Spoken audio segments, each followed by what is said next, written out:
One of my favorite 20th century writers, theologians, and pastors is Eugene Peterson, noted for his translation of scripture entitled The Message. I recently read words of his which took me by surprise, and words which have helped me as we all find our ways through the many and various challenges we are facing today. Peterson simply wrote, "The faster we move, the less we become. Our very speed diminishes us."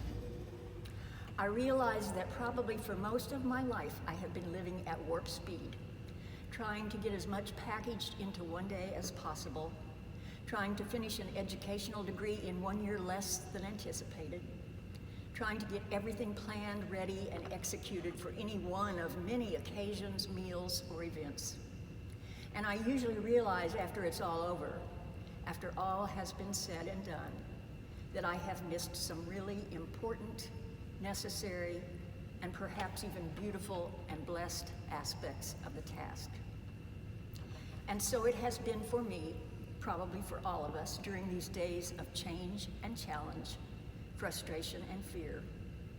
As my grandchildren overnight are ranging from a college junior stair-step downward to a high school sophomore. As I remember unexpectedly the specifics of a project or a piece of music I intended to undertake. As it dawns on me, seemingly without reason, a word I could have, should have spoken, or not spoken. A small gesture which would have meant so much to someone. A call which would have taken less time and created more satisfaction than I could ever have imagined. And a mere thank you to someone who helps me live out these days, but who is seldom noticed or honored.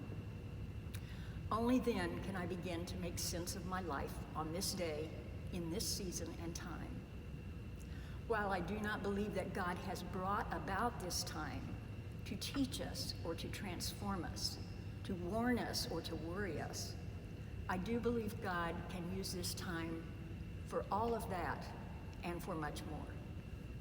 Skipping back a century from Eugene Peterson, I also resonate with the words of the 19th century evangelist and champion for the disenfranchised and orphans, George Muller. He said, "God not only orders our steps, God orders our stops." Since the beginning of our national and my personal retreat, I have begun each day playing an old gospel hymn expressing boundless faith in any season of life, the text of which can be traced to Jesus' words in Matthew 6:26, with 3 wonderful verses and a refrain which proves to be true every day. I sing because I'm happy, I sing because I'm free, for his eye is on the sparrow, and I know he watches me.